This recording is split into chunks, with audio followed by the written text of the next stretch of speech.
Uh, okay, so hi everybody, here we are, Book Club and Forecasting. We will get into the forecast now. Polar vortex this weekend, supposedly. Yeah, Share my screen.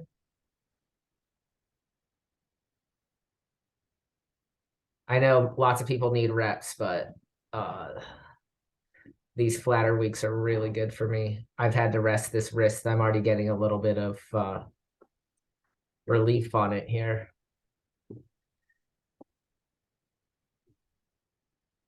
Okay, here we are. We'll look at the whole picture. So yeah, everything moves into this Arctic circle this time of year.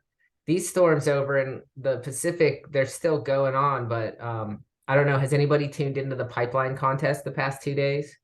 I watched some yesterday. I haven't been able to, but I'm in a fantasy league for it. It's not enjoyable to watch. The waves just aren't that good. Yeah, Like especially for Hawaii coming in at, right in the middle of our work days, around 1:45 is when they start the event. Um, yeah, it has to be a little bit more dynamic even for me to want to keep the screen minimized in the background when I have other stuff to do. So the swells just aren't that good over there right now. The waves have been about head high. There was some okay action yesterday, I thought, but what do you think, Roger? I fell asleep. Yeah, there I, you go. I was watching I was watching in the evening. I was tired, and yeah, I just conked out. But yeah, I mean, it just wasn't like what you think of as pipeline. It Yeah. wasn't, and I mean, last year was pretty great, I guess, and so, Yeah, it kind of needs to be big to be exciting. yeah, It is funny to hear the announcers trying to talk up like why I did tune into a bit more yesterday than I did today, and it was interesting to hear the announcers talk up why it's so great they're starting at Pipeline now and not ending there, and they're always trying to just justify why the tour has shifted to what it's their job to put a yeah, positive spin on it and not be critical of it, but I don't know. I think it would give it some grit if somebody pushed back and was like, this isn't ideal, but this is what we have to work with. yeah, Because they're earlier in the season was better. What happens in the Pacific in the beginning of February is it's a roll of the dice whether you're going to get spring conditions or winter conditions. And that's how it is for California as well. It can be it's kind of like a Groundhog Day thing over there, except for sans groundhog. Like some winters extend into February, and you have, like, at least in California, offshore conditions and big northwest swells. And sometimes spring starts a little bit early and you have a little bit more funkier winds, a little bit more lump. The storms are closer to shore. And I think Hawaii might experience something similar. Not and February can totally be going off. It's still winter, as we all know. But it's not as a sure thing really as December and January. For the West Coast in Hawaii. But March, the funniest thing is that, like, in Hawaii, like March is like can be a sneaky good month, but they're not going to have a surf contest there then. So they're already moving on. But they'll go straight into Sunset Beach in Hawaii after this. All right, so let's move through. Um, it looked like there were little waves here in Rockaway this afternoon. The afternoons have been better. So far for our sand, since everybody here, probably people who are gonna watch this, if they watch it at all, just a little from my perspective, a sand report the past week is that especially after that last big Monday I surfed in the 60s, the sand is not that great in the 60s right now. In the lower 60s, 60, and yeah, I just saw something on the cam. Also, the swells have been coming like from a pretty easterly direction, so when you look at the 90th cam, it's going to look bigger than the 60s will when you go check it. Just because that easterly, if we just look into it, that easterly swell direction, when it's coming east like this, it hits this part of Rockaway, and 60s, 50s, 40s, and 30s and 20s are a little bit like closer to Long Beach. And so they have that tilt, they have that tilt outward like that. So the east swell they can get shadowed by Atlantic Beach, and the west end of Rockaway can get a little bit more of that swell. I haven't checked the sand up there, but I have heard reports that there's some okay waves, but overall the sand in Rockaway is like not the best that it could be for winter. The bars are pretty flat. So especially and a lot of this has to do with the dredging too. The sand is still moving from the dredging, and there's like an excess of sand. And that's why we're getting just the swell bumps up a little bit, or it's very fickle with direction right now. Not that it won't peel on a certain tide. I have found that the incoming to mid tide is a little bit better. Like it needs a little bit more water right now. The dead low is pretty deadly ankle snapping-y. And when it's offshore, it's just it's fast. Last week we had some weird stuff. We had a 2 feet at 12 seconds, and in the afternoons again on the incoming tide were just really the better window of the whole entire day. I rested even though I saw surf. So we have this out here. This could create some kind of weird long period.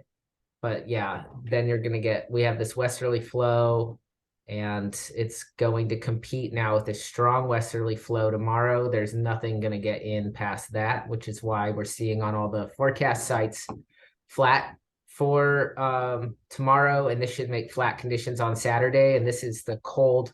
It's where we're getting the polar vortex from, is pulling all this air off the north down over our coast. So it's going to be pretty cold. We'll look at the actual weather. Then Saturday, there's just more of that flow off the coast all day long, just pushing everything away from us. And Ireland, Portugal, they'll probably benefit from that. Looks like here's like a near shore storm on the west coast. And they have some weird storm patterns over there too. Hard to say. Hopefully the pipeline contest will get some good days. And then Saturday 10 p.m. we see this little thing start to rise up right here. That's interesting. So overnight on Sunday, there's a little bit of local wind swell coming straight on shore though. We'll have to check the weather for the local winds on that. It looks pretty bad winds just by this general, but it's a pretty big system with something happening off the Gulf of Coast, off of the coast of Florida right here. We'll see we'll have to watch this. We see this starting to develop into a swirl, but overall this larger swirl, this big swirl that was created, this is actually kind of an offshoot of the storm that came off the coast. It didn't fully all the way go to Europe. And so it's turning back on itself and should be bringing us some waves for Monday morning. This will definitely make waves on Monday, regardless of what happens. So yeah, by Monday at 1 a.m., hard to say. And then this storm is a little tighter now down below in the southeast. So this could make a little east-southeast combo swell. Still pretty far away. It's off the Carolinas. Carolinas will definitely get waves off of this. And that thing tightens up right here. It's relatively close to the coast. Hopefully not too long period. That's a kind of favorable. Be nicer if it came a little closer in. But this hopefully should be enough to produce waves through Tuesday. Some lingering.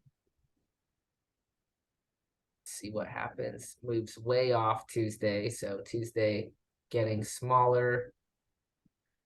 And then some local storm builds Tuesday night.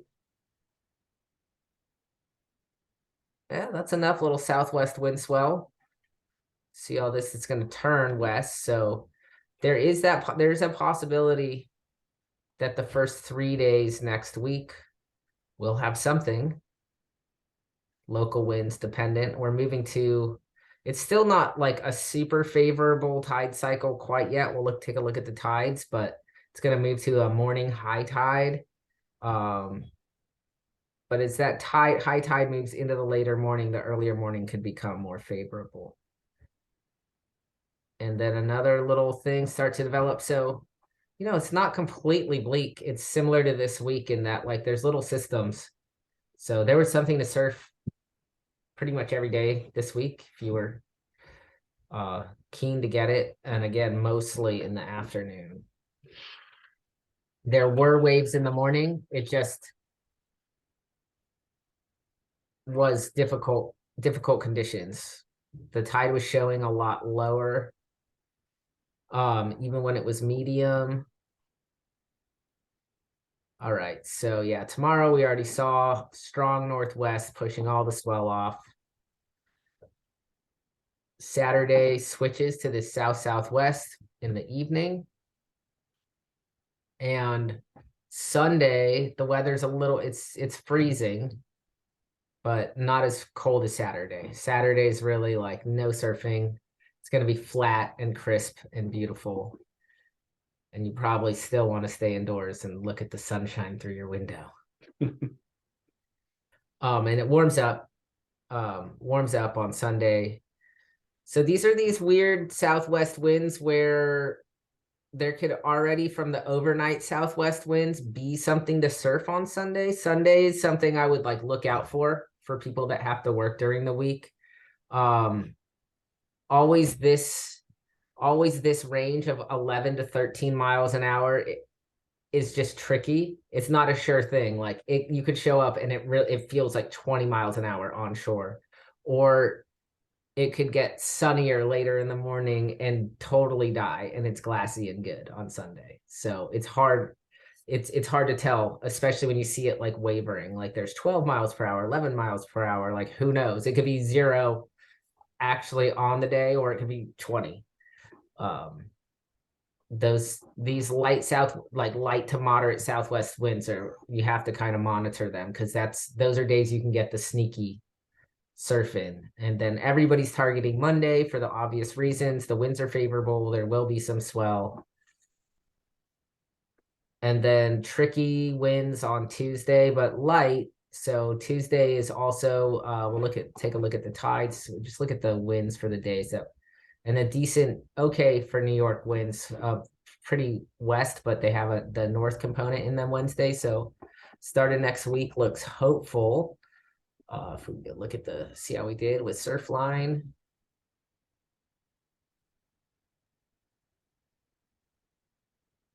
So they're saying Wednesday is like a lot, looks pretty consistent on their read. Just take a look at their tides, even if they're a little off at all. So yeah, we have high first thing in the morning, which is a little brutal for it to be like peak high first thing in the morning. Really, the following week has the better tide cycle.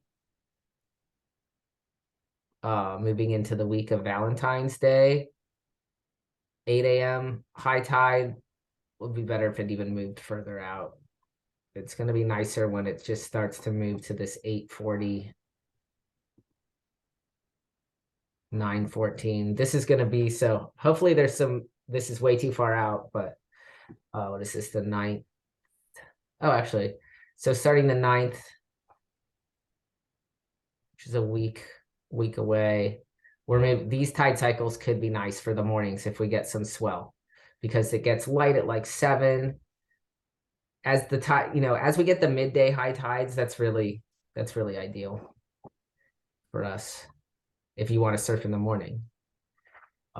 So I think that's pretty good. We'll check the buoy right now, see what's going on.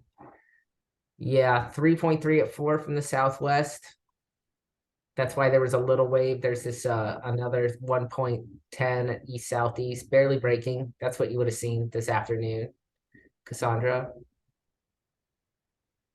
2 at 11. There was definitely waves. There was definitely swell in the water all day today, looking at the retroactive data.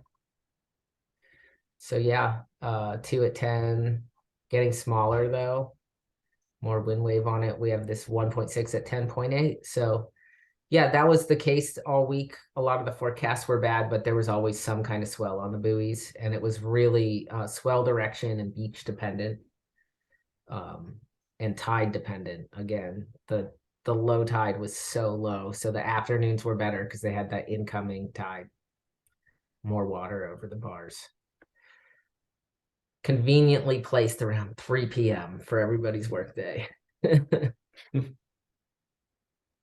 can't wait until it's not dark right after work and I can surf after work again. It really Like- also feels Like so, sunset sessions are not at 3 p.m. yeah, it also really feels like it takes a long time for it to get light out. Yeah. It's Yeah. still feel the days are feeling pretty short still. It feels like, Yeah. you know, but if you can get a window where you can pop out at lunchtime or after lunch, like that's really been the best. That's really been when the surf has been the best. It's in the middle. Wuju got a good session in the middle of the day, didn't you? Yeah. The day you dropped your stuff off, you got some good waves. All right, so that's the forecast.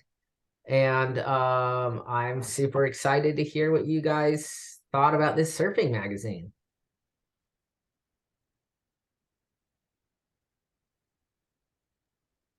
So, when we started reading The Republic and we were like, it's kind of campy.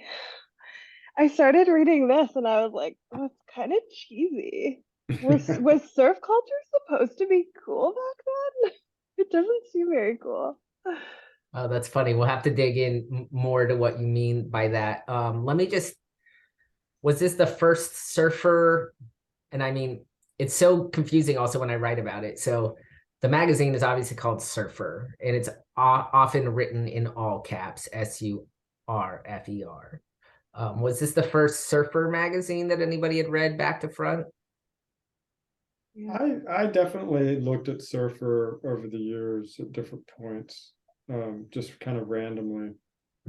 But it's the first time I ever really paid attention to it as a magazine. Okay. Anybody And else? as a magazine editor, um, I was waiting I for found it kind of interesting. Very conventional magazine format. Um, I was amused that they had a Philo Surf column. Oh yeah, the Philosopher. You know, it is so funny too. I had a block against it. I didn't realize. So many of like I read these back to front. Like I wrote right here.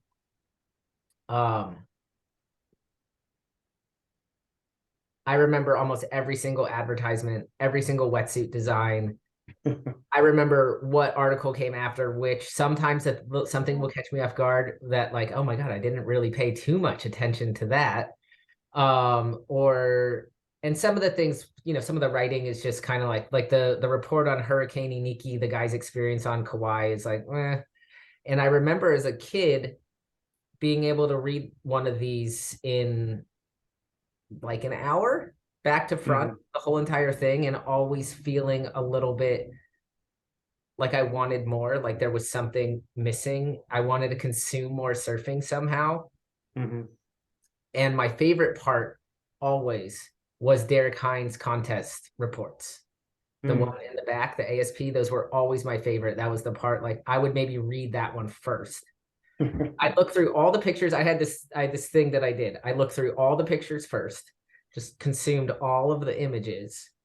And then I read the letters and I read Derek Hines' thing. And then I didn't have a linear way that I would read through it when I was a kid, but I would consume the whole thing so quickly and then feel like I had just eaten a candy bar where it's like, I want more candy. Where's the more candy? But the other thing that struck me as somebody who I learned to read by reading surfer magazines. So for me, it's a much different experience than it is for you guys. So another thing that really struck me is how California centric this magazine is. Oh yeah. Not just United States centric, but very California centric. And then I also felt a little bit of a loss for what this magazine provided for surfing culture, which is a one-stop shop. It's all there. All the contests, the environmental stuff, surfers' dissenting opinions that they have about one another and about things going on in the sport. the images are all there, who's hot, like the photography, the moves, and yeah, the fashion, like what's going on in wetsuits, like what the different brands are doing. It's interesting, this particular issue, Tom Curran is on the back and the front of the magazine. He's on the front as a editorial image, and he's on the back in an advertisement. And those rip curl suits, these ones, this particular suit with the pink was so iconic. I just thought it was the coolest wetsuit that, but I was 13. Yeah. And Tom Curran was at the top of his game and at the top of the sport at that time, which shows he won the Surfer pole. And just looking at the ads, though, it's just also so crazy to see how much the internet has changed everything. Technology has changed everything. I mean, the travel ads, surf. I was just thinking that, like, write us for our like brochure, like just trust us and come to Nicaragua. Like, we promise it's great. Like, I can't imagine booking a trip like that. Yeah, totally. So Roger had consumed some of it. Fialka, had you ever read a surfer magazine before? No. So I'm really glad that you shared your way of reading it, because yeah, part of it for me was like, oh my God, this is like so disjointed and just, even graphically, like visually, it's like, where do I start? What am I interested in? And then like I kept coming back to this ad page for Stewart surfboards, and they have all the different boards lined up, and that's what I really wanted to know about, like why, these are, why are they all so different, and what is each one used for? But there's like no content there, like, and so then that was another sort of larger observation, is where's the larger like content with regards to technique or how to surf, like doesn't seem to be any of that.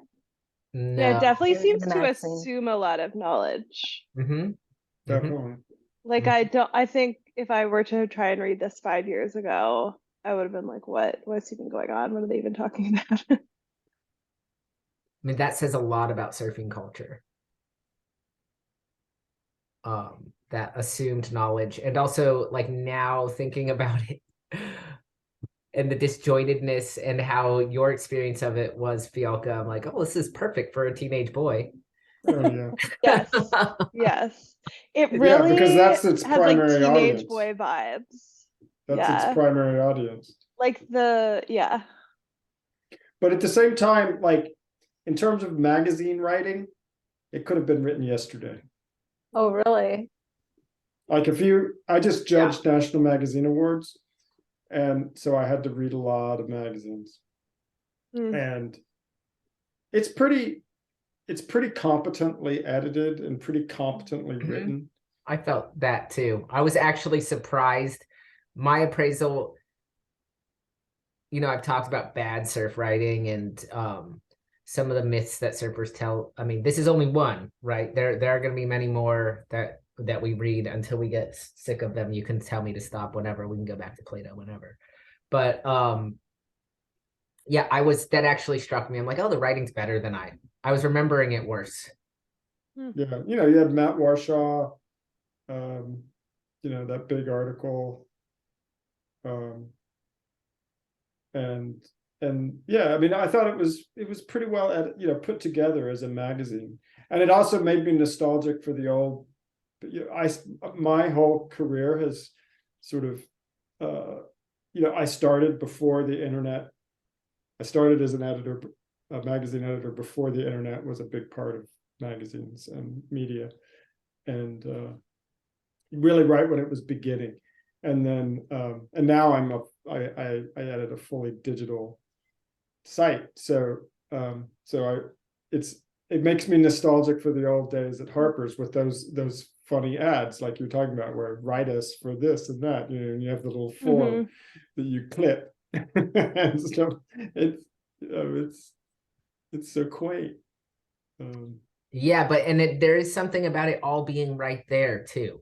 Yeah. There might be not so much like, how do you do this? And that will come in, they will have little tips, but it is also speaks to the kind of tips that they often give, which is like how to do a roundhouse cutback or a reentry, or, you know, still talking to an expert who's trying to sharpen their game rather than somebody. It is definitely not for people not initiated into the culture. Right.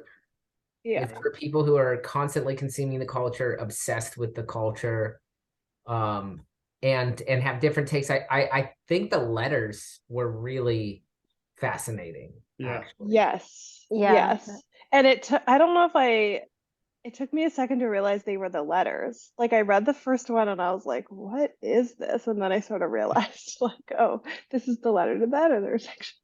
Mhm. Yeah, it's that in particular really took me back. The letter section. So I still read, I get Outside Magazine and print delivered, and I do always like the letter. Yeah, They still this have is the letter very, section. very. I mean, this reminds me of Outside. Yeah. And, it's the same kind of vibe as Yeah. Outside at the time, even Outside now. Okay. I feel like it may just be biased, but I feel like Outside is like a little more earnest. Yeah, I mean, it's probably. I haven't looked at Outside recently. I mean, But outside, early, like at the time that this Outside was even more earnest. Outside was Yeah. more Yeah. Thoreauvian almost. Yeah. Yeah. And very earnest about and much longer articles. Yeah. yeah, I would say the overall age demographic for outside is going to be at Different. least 10 Yeah. years older Yeah. on the scale Yeah. than surfing or Yeah. surfer magazine. Yeah, definitely. It's definitely people with like disposable income who can buy gear and run around the world going on adventures and Yeah. And it's various adventure subcultures, right? Where this is Yeah. speaking to one specific Yeah. Yeah. subculture that, I mean, I think Warshaw does a really good job of pointing out in the sexism article that this is a subculture well, its subcultural status is just a fashion affectation. Mhm. Like the pros are just as jockey as a football guy in the, you know, playing Friday Night Lights in Texas. May have a different accent and a little bit different aesthetics, but like in terms of like sexual and gender morals, they look pretty similar. Mhm. You know, general like base level homophobia, base and a little bit different language, right? Like I don't know if I don't even there might even be a little bit more chivalry in the Texas form of misogyny. They might have more words for women than chick even.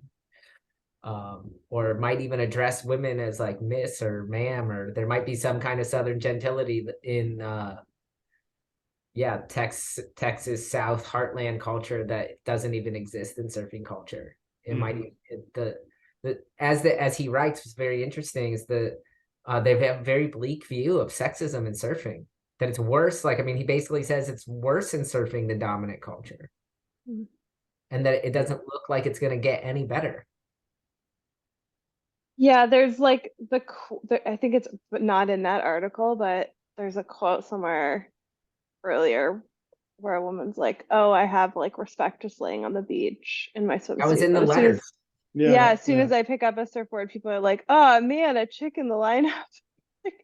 We're trying to like because now we get like mansplaining in the lineup or like, but I'm like I can't. I'm trying to fathom someone saying that. Like that would be so wild. I would be like, I'd probably start laughing. I'd be like, what is happening? Yeah.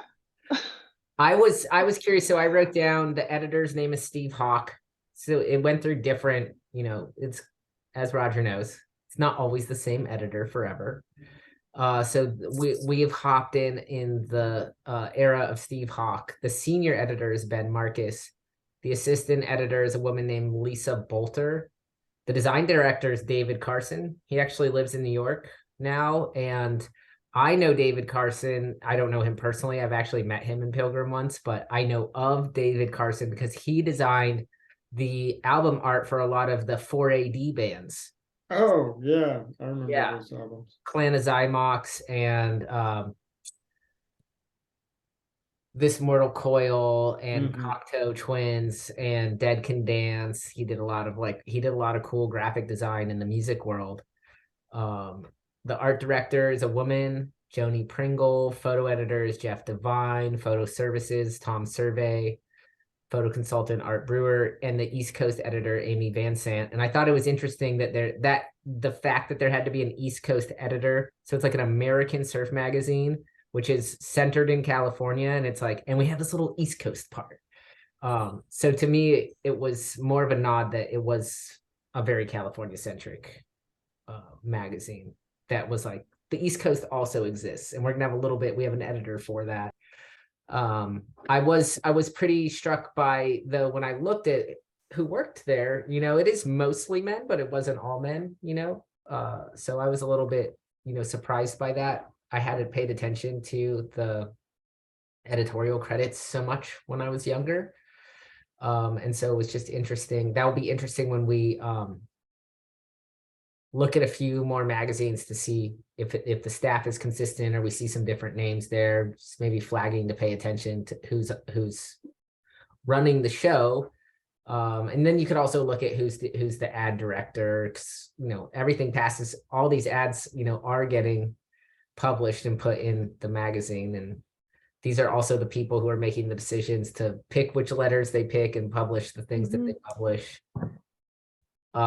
Also, what is interesting too, from a values and standards point is the images.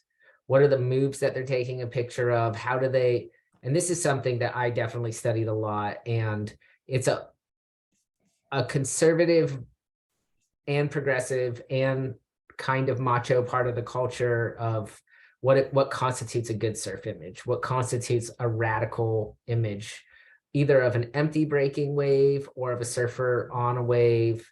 Where are they positioned? How is it framed? Because surfing culture is a culture of expertise, especially at the level of this magazine. A lot of us have been trained since childhood looking at these images to what a good surfing image, what constitutes a good surfing image. And so this has been very difficult for me in New York, seeing the people come to New York and like decide that they're surf photographers. They don't even surf. They post on Instagram all of these terrible surfers, terrible waves. And it looks to me like they've never read a surfing magazine once in their life. They've never looked at the standard for surf photography or surfing itself at all whatsoever. And the California, the California version of this are these old men that maybe used to surf but don't surf anymore. And they hang out at beaches or in parking lots and they just spray their digital photo, they just take pictures of everybody and then they walk around and put their card on everybody's windscreen. And of course, because we're all narcissistic, and actually everybody knows that looking at yourself makes yourself a better surfer, or at least you thought you were surfing good, you can find an image that you can share with somebody you're trying to impress, even before social media, right? Or print it up and put it on your wall. You go look and the guy is taking a picture of you in every position except the one where you look good. You're like, wow, you have a fast shutter and you can't even take you don't know surfing at all. Like all you have to do is go to the grocery store and pick up a surf magazine, dude, and like look at Art Brewer, Tom Survey, these people, Jeff Devine, like look at the pictures that they take. Look at how the surfers are positioned. They wait, and then the editors are picking, they got slides back in this time too. So they're looking at the slides, and sometimes there is a discrepancy between like what the photographer thought was the best slide and the one that the editor ends up picking, but they're both in the realm of good. Oh, I was gonna say a stylistic thing that like really stood out to me with these was like there's so much spray everywhere. Like to me it seemed really jarring. Like I was like, I can't even see what's going on. There's just like spray everywhere. So it was definitely like a style that I am not used to seeing. Maybe I'm just in a That's because you're weird around niche bad on surfers Instagram, all of the but time. well, If or you're like around, I think the Instagram bubble I'm in is like beautiful flowy longboarding, and you're seeing like these really clean waves and yeah, I mean, the internet has changed it completely. And also like this surfing is so high level. I mean, it's funny, like the cover, you can barely even see Tom Curran anywhere.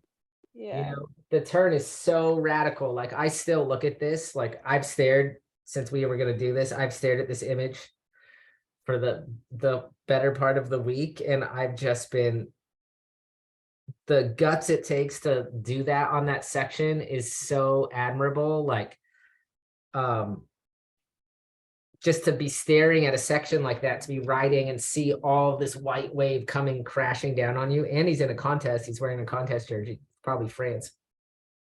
And just the guts to like throw your board at it with everything that you have. And his board is slicing through the lip, like he's completely uncut, like he's covered by the wave and then just rides out super smoothly.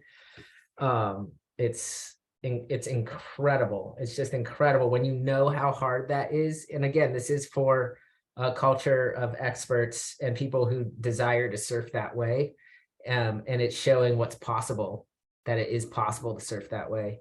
And there's the sequence too. So like they could have just run it just this one shot and we wouldn't know whether he ever pulled it or not, you know. Then because this ends up, as the years go on and video becomes, so before the internet, you know, video and surf videos become more prominent, and there start to become things in the magazines of, did he pull it, you know, because you could shoot a radical image, and so there are sequences in here.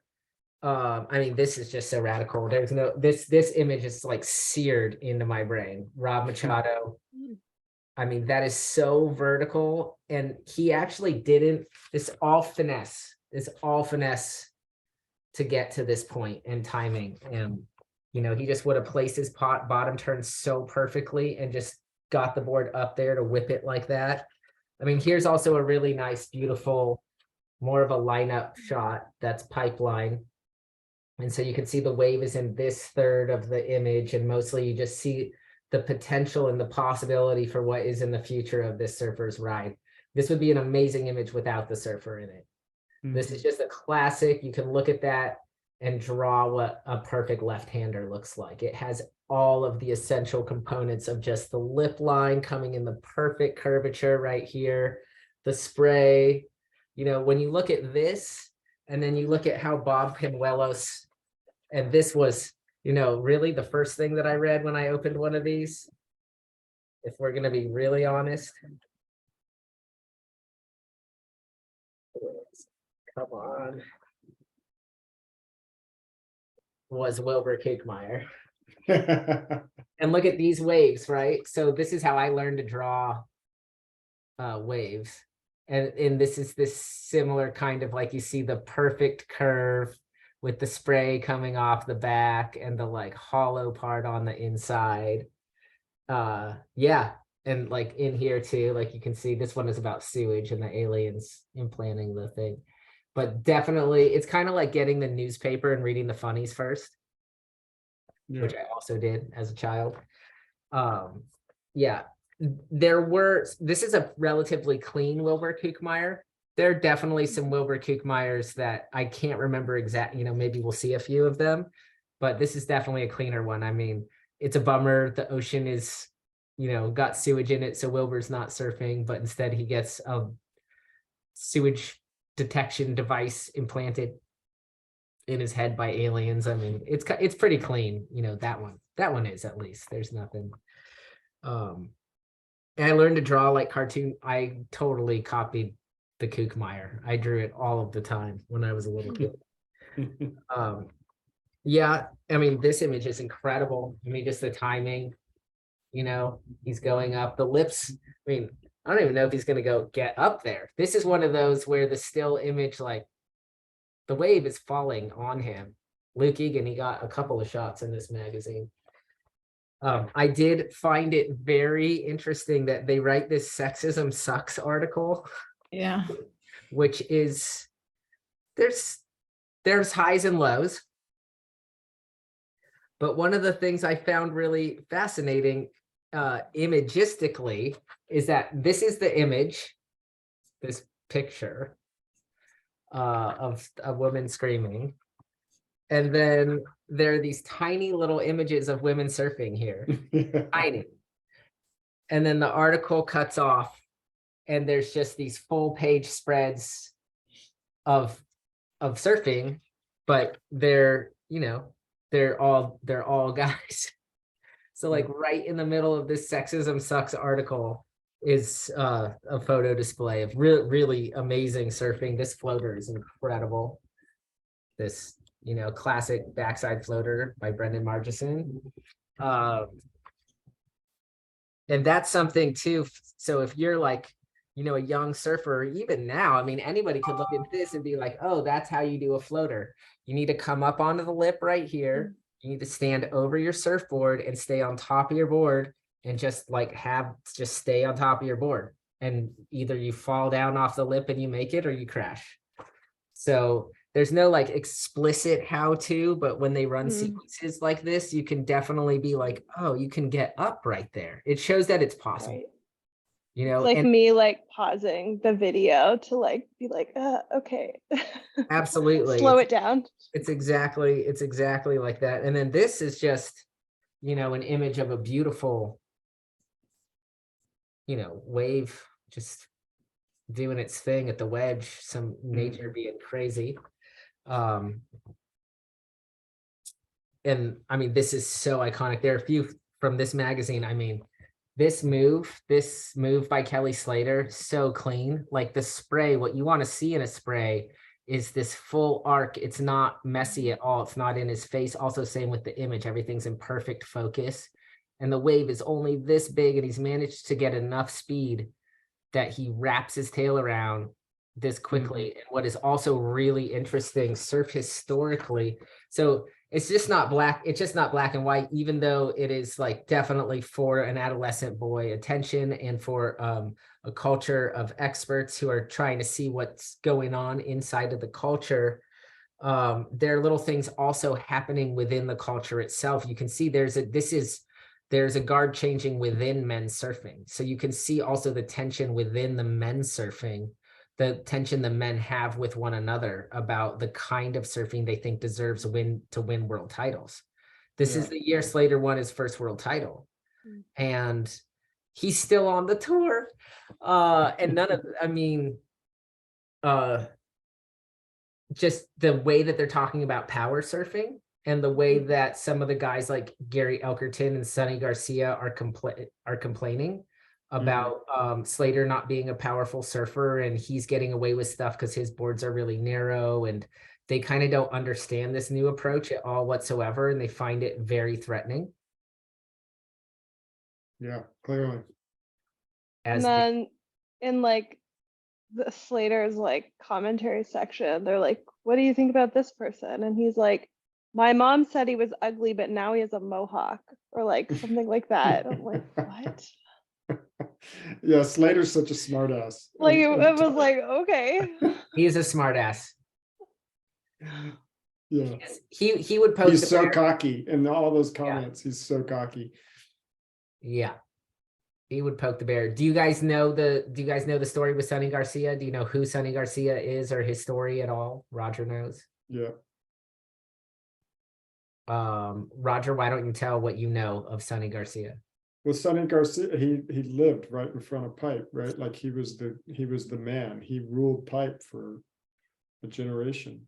I don't know if he lived there. Didn't he? Are you talking Jerry Lopez? Are you getting? Oh, I'm confusing him with Lopez. This is Sonny Yeah. Garcia. No, I'm confusing him with Lopez. Yeah. This is Sonny Garcia. This guy, great. I mean, his outfit is still very 80s, even though it's 93. Wearing the spandex shorts. Those were really big in junior high. I don't know if anybody remembers spandex shorts, but they were a big deal. Sonny Garcia was a power surfer. He's younger than Jerry Lopez, about 10 years. I think he's in this surfer poll. So it's just important, I do think it is important that we know like who these surfers are. And, I mean, this is a lot of spray, but this is incredible. I mean, that turn again, you're seeing Yeah. spray, but just clean rails. Everything's clean. Like this isn't spray from falling. This is because he's made this art. And so Curran wins the surfer poll for men. Lisa Anderson wins it for women. And I actually found it very interesting that of all of the surfer magazines that we picked up to read for the first time, and the only reason I picked this one, honestly, was because it was the earliest one in the stack that I grabbed from Tyler's. That was the rationale. There were so many, I went to Tyler's, we went through all of these. I'm like, well, they're all so cool. And these people haven't been, Tyler and I basically, Tyler, I don't know exactly his method of reading the magazines, but we're the same age and our relationship to them is very similar. But of all of the ones that I picked, there's this article about sexism, and there are actually like a lot of women and one Black person in the surf magazine. Mhm. And that is not my normal memory of surf magazines. So of all of the surf magazines that we're reading first, we'll see what happens in the future ones, but this one has an inordinate amount of women and non-white surf dudes for an American, specifically California-based surf magazine. So Kelly Slater gets second, Potter, Carroll. Yeah, Sonny Garcia didn't even make the men's. Oh, here he is.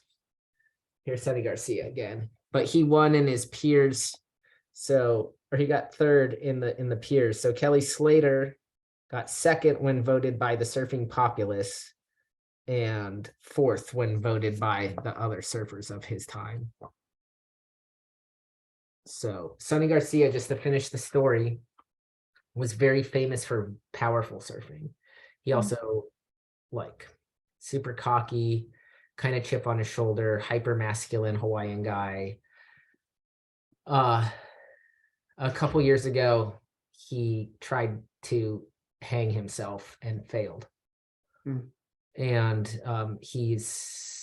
my uncle was actually one of his doctors. I actually texted him and haven't got a word back. I'm not sure whether he's still a vegetable or he's dead, but he's basically dead of some variety. He's also famous for not paying taxes on his contest earnings. He went to jail for tax evasion.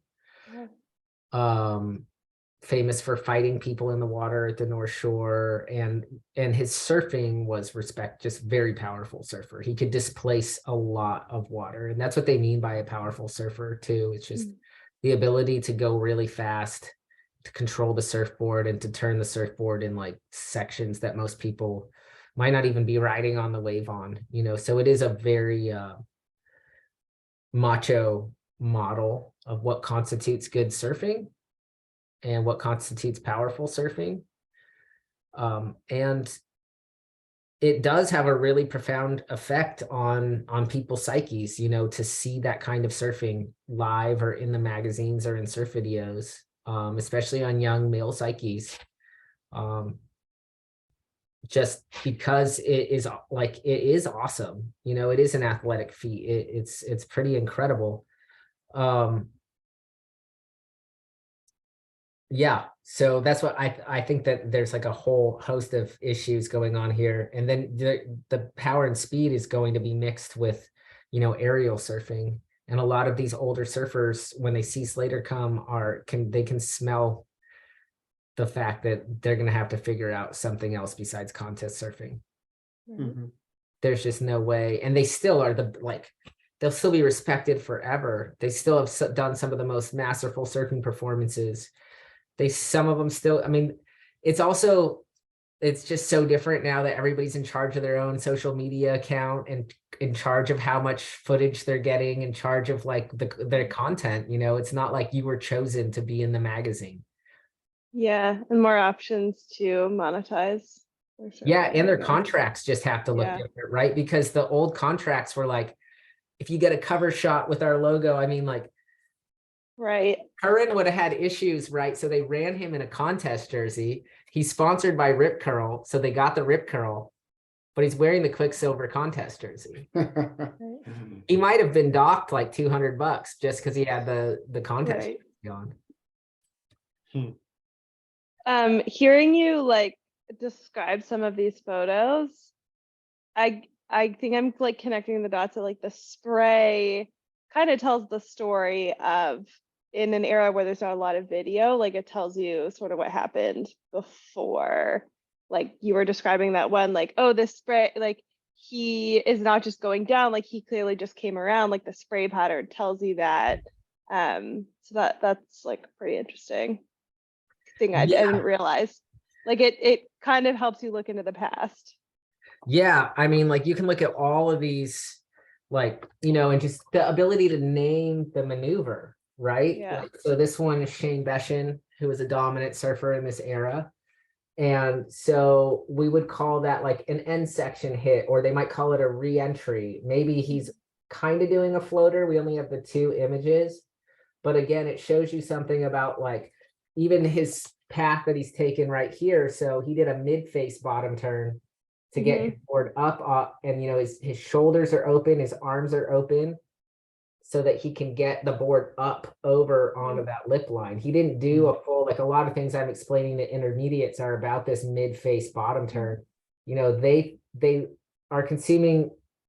I had this with my friend Brian, who came to Costa Rica to get a little bit of coaching, and he was doing this like weird counter swing. He's like, they always touch the water. I was like, that's not what they're doing, dude.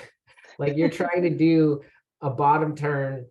Well, first of all, you're doing that part wrong, but there's no like counter swing. You just go down into your crouch and hold the crouch and like extend out of it.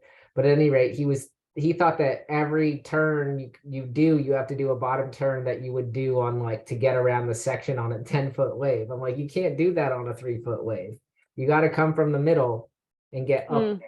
Because if you try to do like too big of a bottom turn, I mean, this is a pretty big wave, like, but on a smaller wave, like the one Slater's on. So there's a difference between vertical and horizontal surfing on a short board. And some waves just don't allow for vertical surfing. Like the smaller waves, like you have to do wrapping turns back to the power source. And it's just interesting too, just to see how they use this projection. You know, both of these images, these guys are coming from under the lip. You know, they show the whole setup. So you see the bottom turn, you see the shoulders open. They open again to the lip. He gets his board above there, and just really it's this shoulders open thing for the shortboarding. Really, if you close yourself off, it's really difficult to get the board to lift. This is a super iconic image of Taylor Knox doing a vertical. So like verticality is a huge hallmark of radical surfing. If you can get the board 12 o'clock, you know, and we'll even be self-deprecating if we get an image of ourselves or do a turn where we're like, oh, that one was 11 o'clock. You know, like where you want to go for a vertical thing, but you just don't get quite that pivot. You didn't come around from behind the section enough. Like if you're too far out in front of the section, you can't utilize the steepest part of the wave. It's like he would have come around this whitewater to get that. So he wouldn't be doing a lot of people, and myself included, like try to start the turn here. He started the turn behind the whitewater to get the board to come up like that. And it's super impressive, but that's using the power part of the wave. That's like knowing and having the confidence to, and then this turn, I also remember this one, just like it's clear as day, seeing this Donovan Frankenreiter. This is a turn he did off of a roundhouse cutback. So this wave was a left, and he did a backside roundhouse, and this is the re-entry off. This is the rebound. And who knows if he pulled it, right? It looks radical in the image. And then down here, which is a more simple carve, you know, out of the lip. A bottom turn would have happened way more down the line, but this is just a simple, there's not a ton of spray in this one. Just everything is clean. The wave is clean. Who is that? Shane Stoneman. Who knows what happened to that guy? And that's also a very interesting thing of like Taylor Knox is still around. He's got a cool Instagram. He has a crazy story. He's like broken his back twice, like once super bad in a car accident. So like this is a guy, even at the taking of this image, this guy has metal stuff in his spine. Wow. So it's a real testament to what the human body can do in terms of healing and rehabilitation. And his whole thing on his Instagram is a bunch of rehab kind of stuff. He's super into fitness, Taylor Knox. I mean, this is a lot of spray. This is incredible. Just this tail sliding, wrapping kind of turn. Again, those hands are open. I try to do, I aim to do turns like this. They feel really good if you can control that slide. So that's some, and it's always this kind of high performance surfing. And I have an issue that maybe we'll read next, where there's this great debate between longboarding and shortboarding. But this magazine, Surfer, is more, there's a magazine for longboarders. Oh, cool. But the 90s is all about male high performance shortboarding. Historically speaking, the 90s it's like the height. That's why, like in the sexism article, Matt Warshaw's and the women are like, I don't see this getting any better. They're like, actually, it looks less liberated than the 1960s. Well, the thing that has not really gotten better is the ads. Like the second ad in the magazine is like a man on a huge wave and a woman's like ass in a bikini. And I'm like, yep, like surf brands are still trying to sell us swimsuits that don't stay on when you surf. Like, great, super helpful. Yeah, that part's really interesting too, watching which pro women go for the way they're going to cultivate their social media image, like whether the like plump butt shot is a part of that. And yeah, that just must be very interesting within the psychology of those individual women, of when they're thinking about their careers and they're thinking about their longevity as a professional athlete and model. Like there must be, I mean, there must be points where they're thinking about like, I want to be that kind of person. I want my image to be this, like this, and probably not and for the same reason. Both things can be true, right? Like you could want to be like an incredibly high performing surfer and sort of this like person that's regarded as really beautiful or like fits like a specific image. Yeah. But it's the like, oh, the woman in the swimsuit and then the man is surfing. Like there's not even like also an ad for sandals also. For sandals, yeah. The thong there's in your no toe. sandals.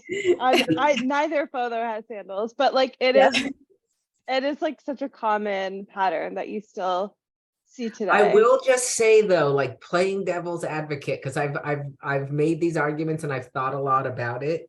Yeah. But surfing is so like, it's not the same pose and it's not the same thing. I'm just going to show two other ads though, that like, there's like this dude with his shirt off, putting his surfboards on his car, and there's a little surfing picture and it's mostly his body in these camo trunks. Wait for it though, that's not even the one. I mean, what is this saying? It's hottie. I don't know. I can't see anything. Like, That's like, I don't know, what is it? I don't know what it's selling. I don't know. So, it's like bandana? boy band vibes. Perfume? yeah, I mean, it's Massimo. I think they were like a brand that was like associated with beach volleyball, maybe. Okay. But there is an image of this, of a male like in a kind of sexual like, and maybe like, I want to be that guy, or all the girls are attracted to that guy, and maybe that's the purpose. But there's still, I think it's like a frequency ratio thing. Like both exist.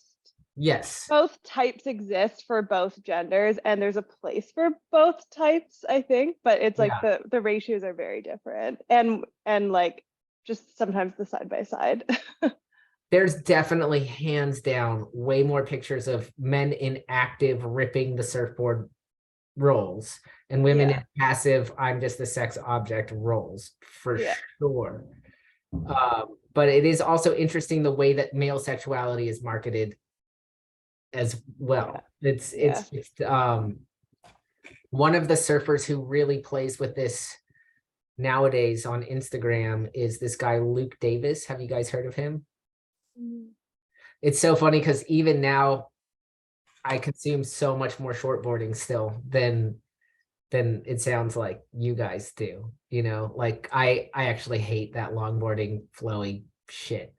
I'm just like, I can't, it just drives me nuts. But I grew up you know, consuming this stuff, and like for my own surfing, like that stuff's not inspiring to me. So like when I'm consuming surf media I consume surf media for myself, you know what I mean? And for my own surfing. So, and I think we all do that. So when I see that stuff, I'm like, ugh, stab my eyes. This is so boring. And I want to see the more radical surfing that I can learn from, right? And so it's just interesting to see that. And it makes sense that I see my clients like gravitating towards that stuff because it looks more attainable. It looks less scary and aggressive.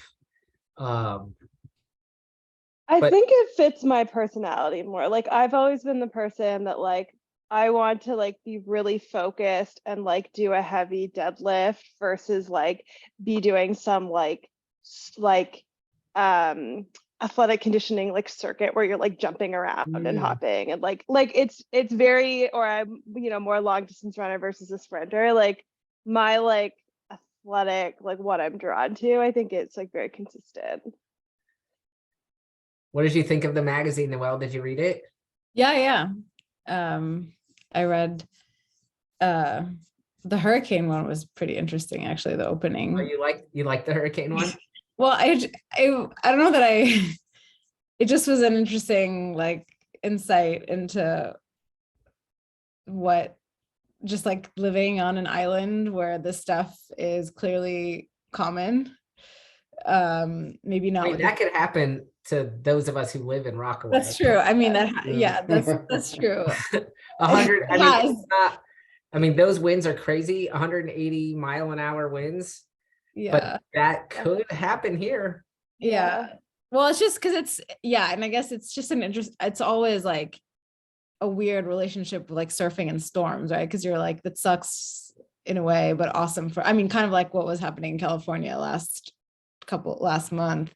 And so it just was interesting to like see it kind of explicit or just matter-of-factly laid out by whoever the person is who wrote the article. And then also the fact that he had to like say that he was from the area because they wouldn't let him in otherwise. Like it was like very like the National Guard wouldn't let him surf because like it was just like a version of really explicit like localism that I was like, oh wow, I didn't realize that was a thing.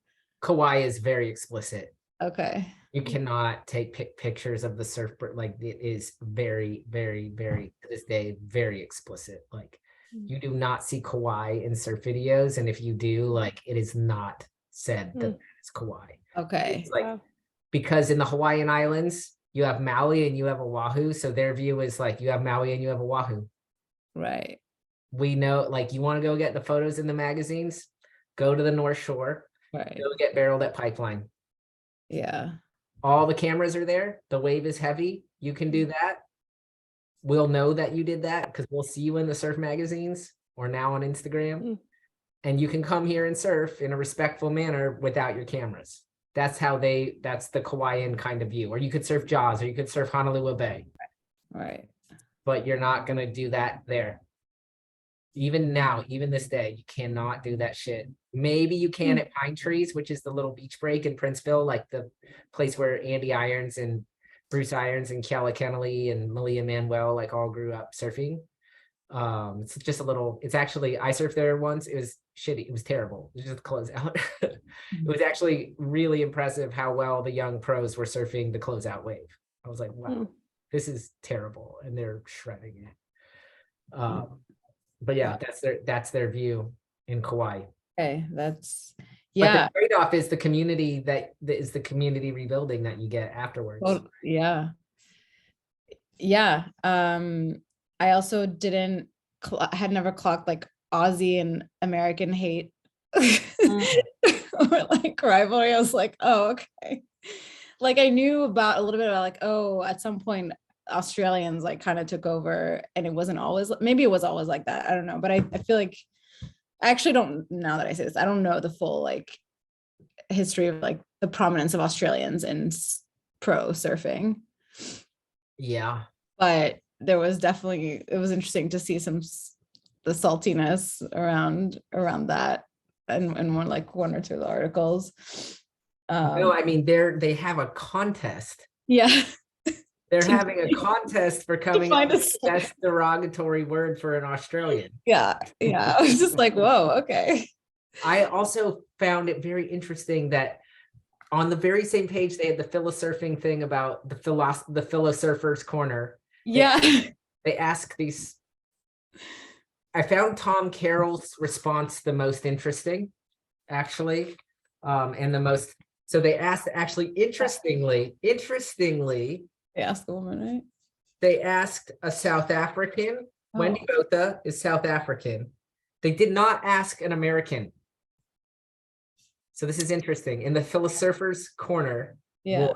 necessary evil or wild ego trip for megalomaniacal world leaders, megalomaniac world leaders. Also whittling war down to that is the whole problem of like in the Philosopher's Corner, we're gonna ask a super loaded question to 3 professional athletes and give them 2 sentences. Yeah. But Wendy Botha, who's South African, says, for one, I think all politicians are pathetic. War is sick and I don't believe in it. But when you sit down and think about it long enough, it's probably somebody's, whether it's God in heaven or whoever, by way of just thinning out the population, because God knows we can't feed everybody.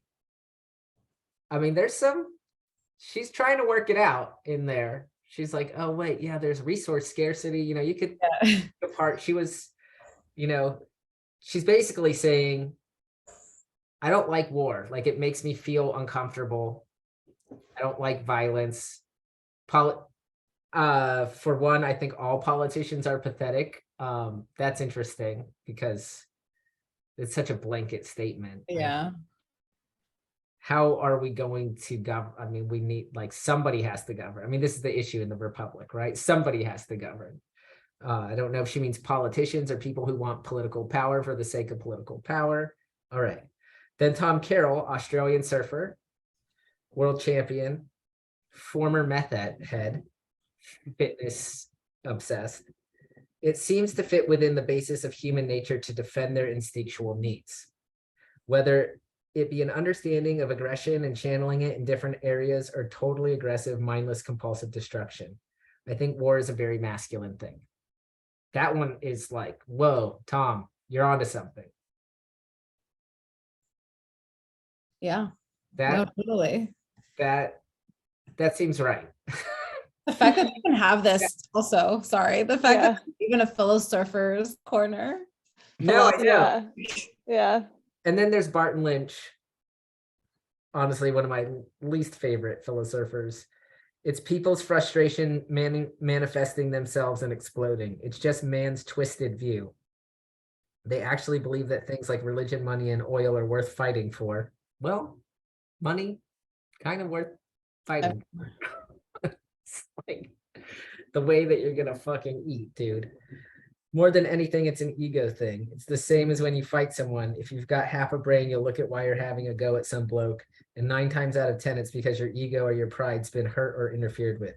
I mean, that part is true, but yeah, but then look what he says. I know that's look at Yugoslavia. Those people are just pig-headed, dogmatic morons. Oh my god. Change. Yeah, no, that the conclusion is, or the example is what? Wait, and then wait. Well, this is when Serbia has just launched a war. That's what he's talking about there. Yeah, but okay, but government different than every individual. No, I know, but like, yeah. But did you guys catch this part? So in the end, at the ASP report, same surfer, an excellent debater, a man sought by the Australian Liberal Party to run for political office, Barton Lynch took a task to a U.S. Marine in a crowded Roppongi club. The conversation hinged on patriotism and the lengths to which a Marine should go to protect his country. The Marine told Lynch, "I'd kill mom and dad if I were ordered to." Lynch then turned to Kerr and said, "He can't say things like that. I'm going to hit him." Then Lynch smacked the Marine in the face for choosing country over family. The Marine left and then returned with 3 friends who proceeded to beat the 2 Aussies to a pulp. The next morning, Lynch's face was worse than any boxer's nightmare. In a mind-blowing feat, Lynch won his opening 3-man heat against Dino Andino and Sean Monroe. Face puffed but nose straightened, the 1988 world champion phoned home to tell his mom about the mom incident. Said Lynch, she summed it up perfectly. She said, "No wonder they can't win a war if it took 2 Marines to beat you up." Oh my God. That's the same guy. Yeah. Like that's the same guy. And one of the reasons why I personally I see Bart, like he's very enthusiastic. He loves surfing, but he's one of the #1 proponents of the surfing fixes everything. It's the most awesome thing ever. I mean, I love surfing, but I just don't agree with this view. Surfing is great. It's just also just another human practice that has problems in it, clearly, and contradictions. So right next to that is Blast Australia, win a T. Yeah. That was such a wild. So they kind of put this little anti-war article next to, and let's be nationalistic against the Australians. Because the word seppo, which they calls us, is because septic tank rhymes with yank. And the conceit there is that we're nicer to them than they are to us. So we better get to work at being meaner to them. And being wittier and cruder than an Australian can be. And I mean, that's yeah.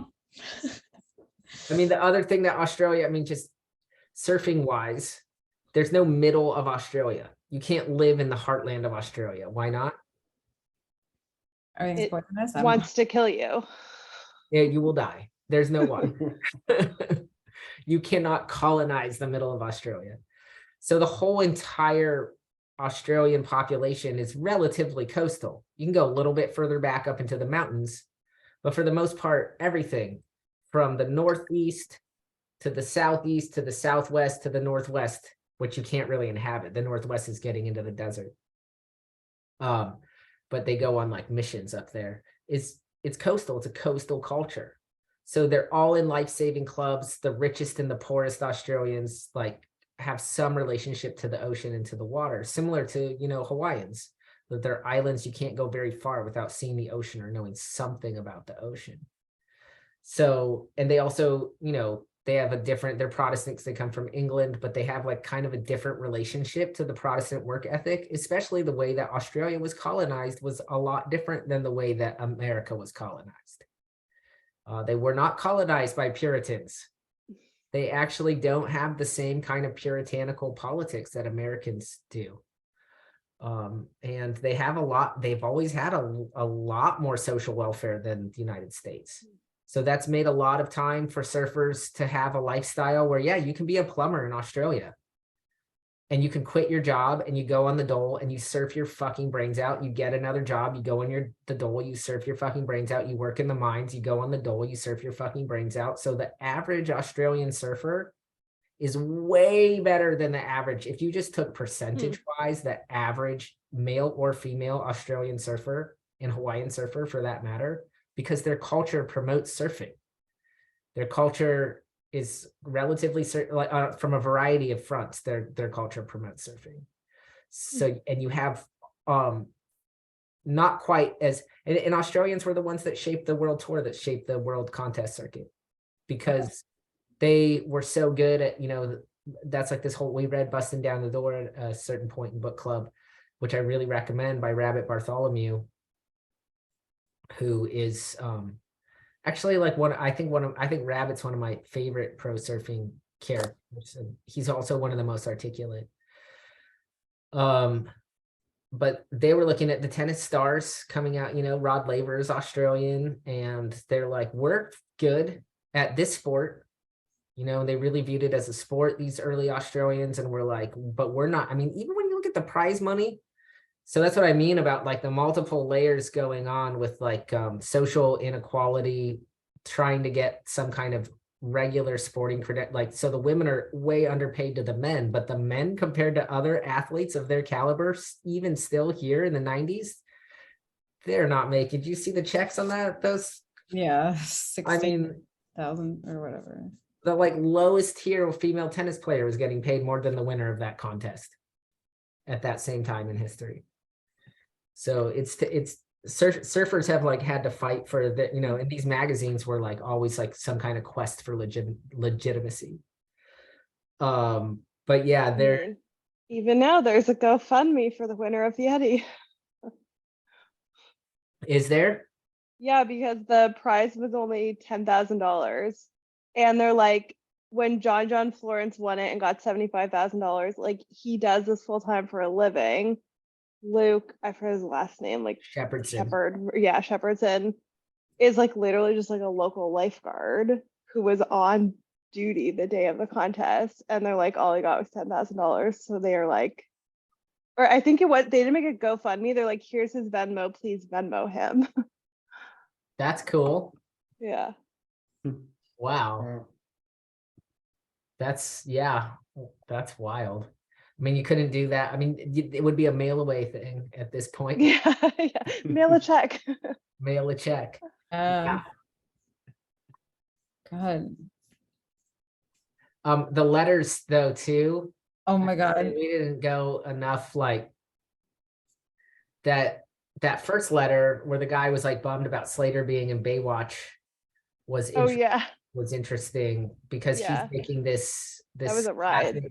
This classic surfing argument like against the commercialization, but he has an interesting take. What he's worried about, because it's very personal for him, is that he feels that Slater going to this huge platform and playing the stereotypical dumb surfer guy, and it has so much reach, and he's just playing into the stereotype, hurts surfers' image, you know. So the commercialization isn't bad because it corrupts surfing like internally. He clearly thinks there should be pro surfers, so it's not that version of the argument.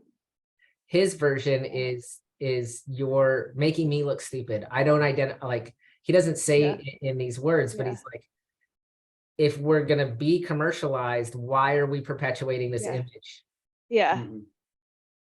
And why are surfers who should just be winning contests trying to act when they clearly don't know how to do that? Right. So I found like how women feel all the time, but like I don't want to be represented in this way. Well, I think that is what is interesting in surfing, though, is surfing subcultural status, like what happens with the sexualization of the male surfer body as well.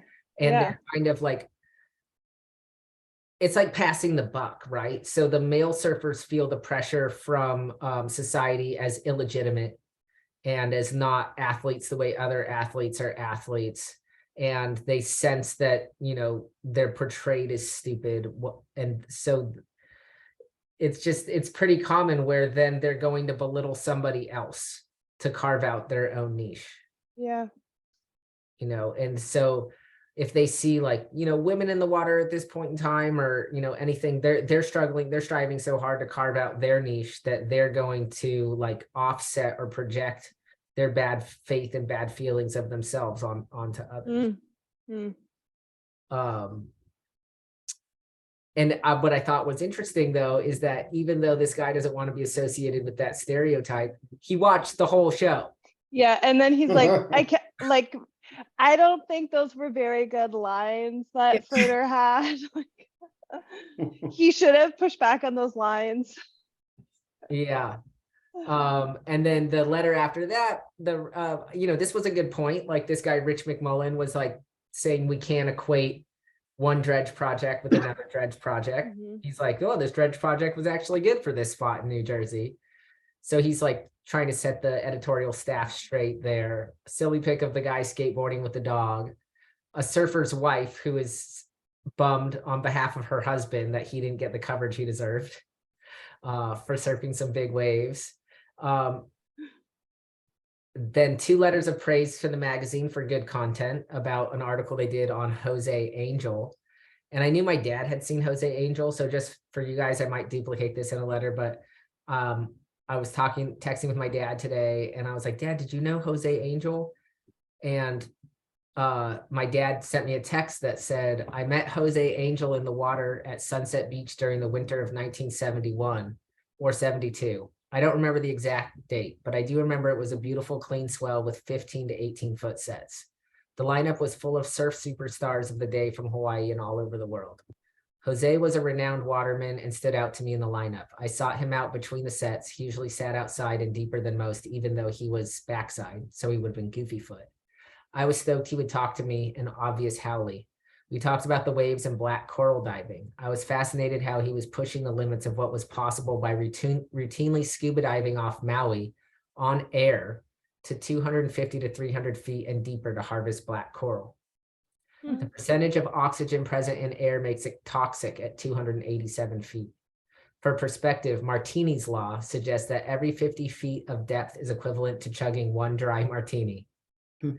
Jose's feats in both big wave surfing and deep water diving helped define my dad's own personal path forward, including his pursuit of a career in deep sea diving. Although my deepest dive on air was only 227 feet, where I struggled to remove a 2-inch shackle so the barge I was working off of could move to another job site. Jose's charging a monster surf on the equipment of the day was an inspiration to me, but his kindness and fearless approach to life remains my deepest and fondest memory of Jose Angel. Oh. Yeah. So yeah, that guy really, the 2 people that wrote the letters, so I found the letter section really, really rich in that way, especially trendy yuppie valley larvae. I screenshot that and I just sent it to like the whole thing. I just like have it now. That one is interesting and complicated too, because the guy is defending bodyboarders. Totally. That's with like the incredible Yeah. amount of much bravado, Macho was just like, I'm gonna break you in half if you come in. Yeah.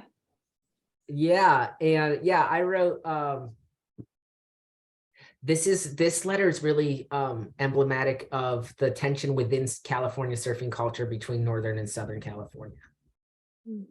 So Timber, this guy's name for himself, from Humboldt, of course. Yeah, Timber from Humboldt, really exemplifies a kind of, it's really interesting though, like the way the little tiny interweavings and complexities, because I grew up in Central California technically, and we were taught to consider boogie boarders second-class citizens. But also have this same kind of hardcore misto ethos of this Timber guy, and would use similar language to denigrate people, but not in defense of bodyboarders. It was very interesting, crossover. He must have spent time in Hawaii though, because Hawaiians really respect bodyboarders. Yeah. Everything that I've heard is doing it at a serious level. It's way more scary and dangerous than surfing. You just get put through the washing machine way harder, and it's scary. Oh, it's so scary. Yeah. I mean, it's also people who've done both are the gnarliest wipeouts I've had are always bodyboarding. I mean, I think it's scary to surf a longboard and a bodyboard in big waves. Yeah. If you can get to the point where you could ride a gun or a shortboard, they're designed to fit into those curves, and the bodyboard has no fins, so it's sliding around. The longboard is long, so it doesn't quite fit the curvature in the same way. Yeah. And then there's the letter from Lisa about sexism. She's like, I just started surfing and I'm not, we already mentioned that one. And then there are 2 letters that show 2 sides of the coin of surf travel. One is this is exploitative, and the other one's good job, you did a really good job covering it, sensitive to the area, I just went there myself, it's a beautiful place. So I mean, it's clear that surfers are incredibly opinionated. They're humans.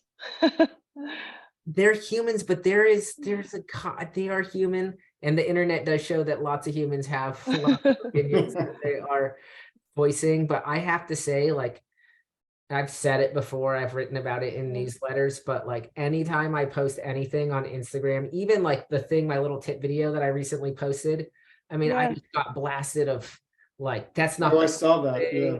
That's not the first thing, and this is the Yeah. like, and I'm like, so you're the surf coach now? Right. Like, I always find Also, it's just a format. Like you can have, there's lots of, like you said, there's lots of first tips or whatever. yeah, and then even I was saying like, look, like I didn't even get my copy that came out of my mouth right. Like I'm new to TikTok, like I'm just trying this out. And I actually did have to erase a comment that was I mean, from my perspective, like it was some beginner person who said that like I was disrespectful to beginners saw who that. ride in the. I deleted it because like I won't. I mean, there's just no winning way for me to keeping it there is not helpful to me. Commenting back to them is like they're like so far down the road of these left identity politics about disability that like I cannot talk to this person. Like Wait, what? I didn't see if somebody said that like it was ableist to give a surf tip. yeah, because riding Because some people can't look down the line or whatever. because some people can't ride on the green face. I'm like, I can't stay I just delete. I mean, I cannot engage in discourse with these people. Like that's fine. You think you're surfing. I don't think you're surfing. Like, I don't know. I'm not gonna have the conversation. Like, I can't, this is a waste of my time. Like it's the fascist part of inclusivity politics. I don't like it. And my Instagram is not free speech. It's like, I don't follow that person. I don't care about their practice at all. They don't pay me. They don't get coaching from me. They just voice something in an Instagram comment rather than, I always find it very weird that people make statements rather than ask questions. Like, did you mean this? What do you mean? Like, what would not, like, if like they don't ask a clarifying point, they make another statement. It's so interesting. Like I always think it's also wild that people comment on Instagram posts of people they don't know. Yeah, no, that is actually, I've never done that before either. That's so funny. I never thought of that, but Yeah. Like I would like, I follow lots of people I don't know and I'd like it, but I wouldn't just be like, oh, actually. I mean, I will direct message people I don't know if I like have a question or like the guy Simon Hill, who's, I have to say, his image on his podcast is just so disgusting. He has got to change that. Sophia's like, I wouldn't listen to the podcast if I just saw Like the hat.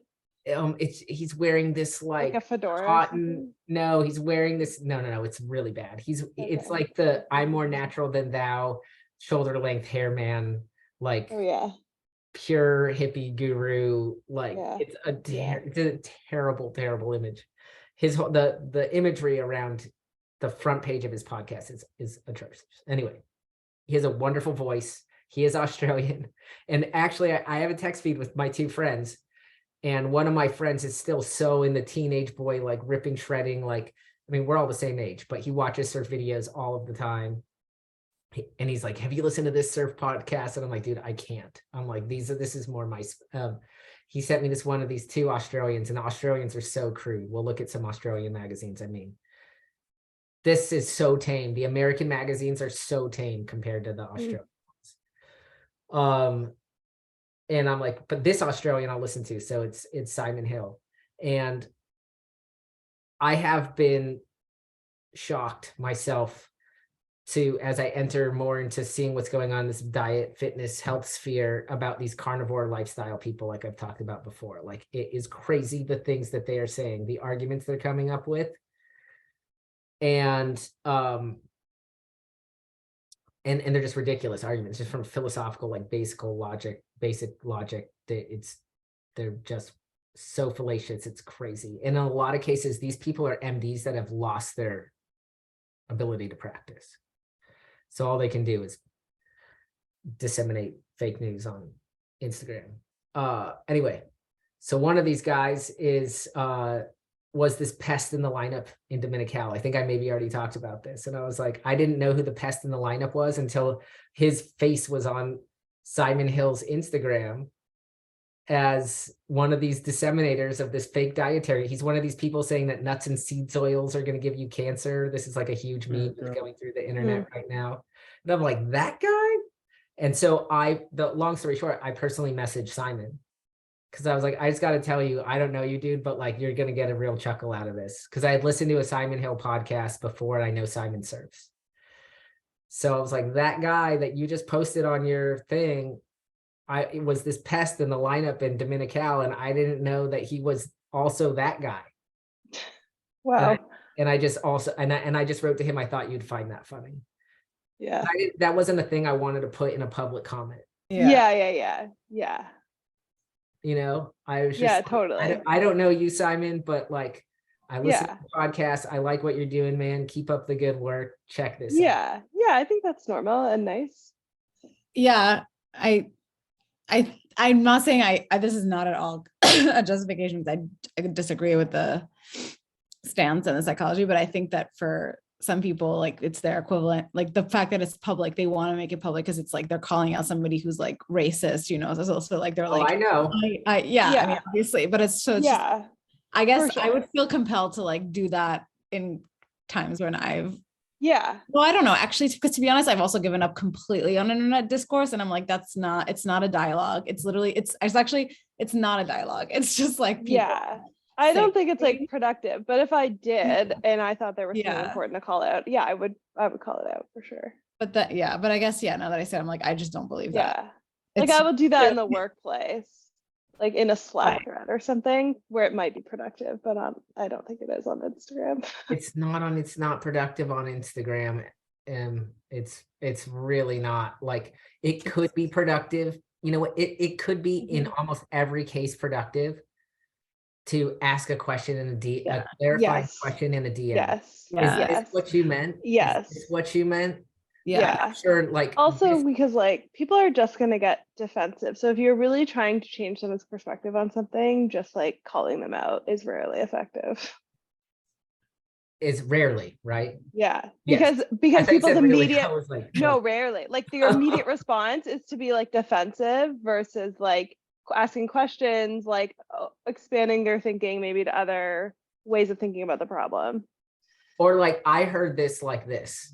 Yeah. You know, I statements and questions are really helpful for discourse. Like, I heard this, you know, when I read that, I felt this thing. That's like, you had a feeling, like, okay, we can go somewhere with your feeling, but also that's even better to do in a personal message. Like, hey, I didn't want to talk shit publicly, like that. Yeah. That's so weird to me. Like, even if somebody is frustrating you, or you like, you know, also how I read the person who wrote the thing on my account is like, I want to belong so badly. That's how I read it. You know, I want to be a part of this. I want to belong. I want to surf so badly. And like, I'm feeling excluded. There's like, I don't even know how to begin to start to talk about, basically, without sounding like a fucking right winger, like the literal definition of entitlement to like everything in a way. And I'm just like, and I know that that's what like my dad says about like normal, like just any, but it's just like that.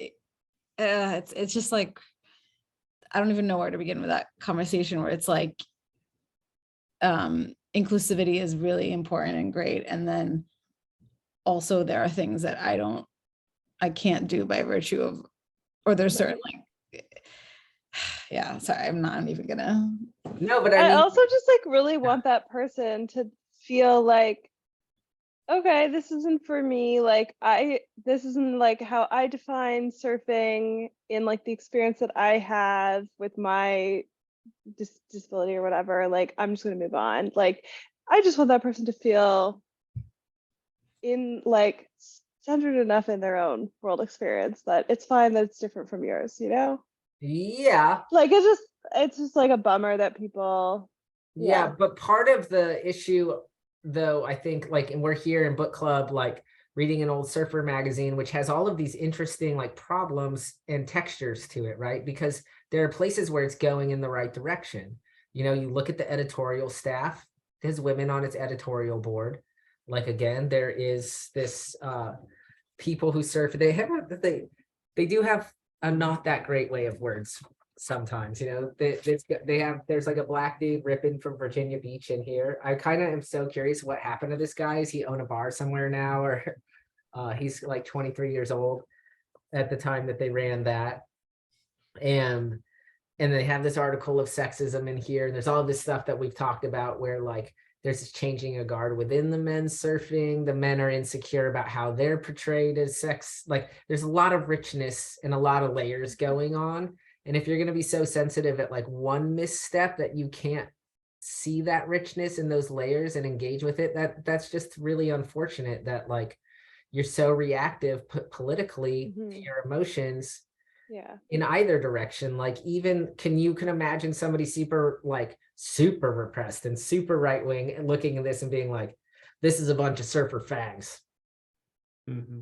They're wearing these tight suits and like this is making me very uncomfortable. Like, it would those people maybe just only want to see a Playboy, or like they only want to see the bikini issue just because they can't even look at other men without having homophobic triggers. Right. I mean, I'm like pushing I'm sure kind of guys exist. I mean, I did not. For sure they do. I did not pull that out of nowhere. I did want to look just at the end here really quickly, more at the Sexism Sucks article. Because it's interesting. It's not philosophy. It's definitely journalism. It really struck me just the journalistic writing style, kind of the issue that academics and philosophers and even novelists have with journalists, where they bring in things from larger theories and from the worlds of different kinds of serious writing. And then they have this journalistic mode where it's a lot of interviews, a lot of quotations of other people, and then they throw in like some of their own educated opinion. And then the way they have to also do some storytelling, it can come off, I don't know, I've always kind of had an uneasy relationship to journalistic writing of this variety, where I'm like, oh, it's like, in a way, like they are also just trying to be provocative. They get to that tip of an iceberg of a very, very important issue. Like when he's talking about, he gets to he has a lot of little points that he knows he's on the tip of a very huge iceberg, but it just can't be fleshed out, you know? Like one part is, fight against the bikini ads and you're up against free press and free enterprise and other people's sense of morality. You know, that's really interesting to think about, the way that bodies are portrayed in the press and those arguments that people can give about like, what do you know, the sex sells, and we've gotten past it, but we haven't gotten all the way, gotten all the way past it. And then this part I find really weak, where he's talking about the standard of surfing. And he says, women's competitive surfing has this is crazy that he even wrote this in this article. Women's competitive surfing has always been a poor imitation of men's surfing, as virtually all top professional women aim at a male standard and come up short. Then he writes, this is where women have damaged their own cause. So this whole idea of like the male standard and that the women's competitive surfing has always been a poor imitation of men's, I don't think that's the case. I think it is maybe more the case of the 90s, where the standard is shifting, but the men can't even keep up with the standard of men's surfing.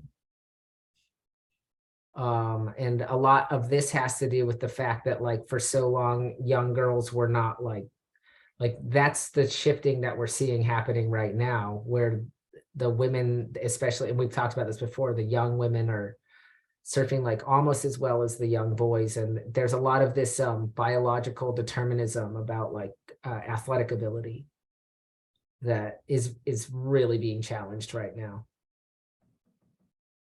And yeah, a few page article in a surfing magazine is not going to do this issue justice at all. I mean, he doesn't even question sexual and the difference between sex and gender. It's just so interesting how it like, yeah, it started off, I was like, okay, what, you know, there's so much good. And then all of a sudden this, you're like, wait, what is this in the same? Yeah. Like I thought I was talking to, or like I was in conversation with a guy who got it. And then you get to this and you're like, never, I mean, it doesn't take away from everything else, right? But it does, or. Well, it's just not fully cooked. I mean, Yeah. is the way I would describe it. Yeah. As an editor, it's like, if Matt Warshaw sent this to me, I would say like, Matt, you go try again, man. You're not there yet. Yeah. Yeah. You got some problems here. Yeah. Yeah. It is undercooked. It's seriously undercooked. And I mean, just even with the imagery, I mean, you could just change. Yeah. The writing is undercooked. I mean, he does, again, like he is pointing to some pretty important points, but I think he's belaboring some points to the detriment of the article and to the women surfers, you know? Yeah. And what's interesting that we can't know really, it'd be interesting to talk to him about this now. We can't know what kind of a battle was going on between him and the editor, and what the editor wrote and what he wrote. And, you know, because there's always this subtext to a magazine article, or not always, often, especially when it's a big, you know, when they're trying to make a stand, you know, take a stand and make, you know, do a big provocative piece. I mean, this is kind of a stunt for them to do this. Right. Yeah. I mean, and also you have this thing too, where similar to the Barton Lynch thing, where he's talking basically against war. And then later in the magazine, he gets in a bar fight with the US Marine exactly. in Tokyo. And then you have the guy who wrote the thing about Barton Lynch, Derek Hind, being called out in the sexism article as one of the most, you know, sexist surf authors. So you have people calling each other, you know, it's very interesting in terms of call out culture too. Yeah. You have people calling each other out, even within the surfer poll thing, like the things that Derek Ho is kind of saying about his peer surfers is like, in not so many words, he's kind of saying like, this guy, Yeah. You know, and you can see the kind of stakes in surfing culture too, this intense criticism and intense judgmentality within surfing culture that's always existed, which is what, for me personally, as a critical analytical person who comes up from surfing culture, I've always felt it was such bad faith when people are like, oh, you're just so critical, you're just so negative. I'm like, we're all like that. Like all humans, and surfers are particularly like that. Like, oh, I don't like that guy's style. I don't like that wetsuit. Oh, you can't have a colorful wetsuit. You know, that wasn't powerful enough. You weren't deep in the tube enough. Like it is a deeply, deeply critical sporting, like most sporting cultures are, you know, paying attention to technique and form and things like that. And I always felt that there was, like a conflict between the, it's all good, man, like just go surfing, hang loose, and like, you suck, go home. Even within the pro ranks, you know what I mean? And especially within the pro ranks of like, you're not quite good enough. You didn't push quite hard enough. You took off too, like you're good. And I even still, like, when I'm putting out media stuff, like think about, you know, it has affected my own like self-image as a surfer, where I'm like, I'll even say like, I'm good, but I'm not, you know, I didn't win any world tour contests, or I'm not as good as like that level of pro. And it's a funny way to like perceive of oneself when you're like, I know I'm better than most people, but I'm not like this good. You know, especially knowing that within the surfing culture, like you're like, don't worry, dude. I'm not trying to say I'm better than you. But they will always perceive you as saying that though, which is at the end of the day, their problem. But it's reinforced in what the young people who are reading this stuff in the 90s are constantly intaking their media consumption. And these came out once a month, and there was Surfer magazine and Surfing were the two big US magazines. Australia had Waves and Tracks. I think those were their two big ones. Hawaii has always had this thing like Free Surf, like they've had their own like little free magazine for a long time, but Surfer and Surfing were still kind of the voice of Hawaii too. Like Hawaii got roped into the identity of the American surf magazine. And so they do cover Hawaii a lot, especially with the pipeline contest being there every year. And then just some little technical notes. You're going to see there's the Bud Tour and the ASP Tour. So the tour that determined the world champion for men and for women was called the ASP in this time period, the Association of Surfing Professionals.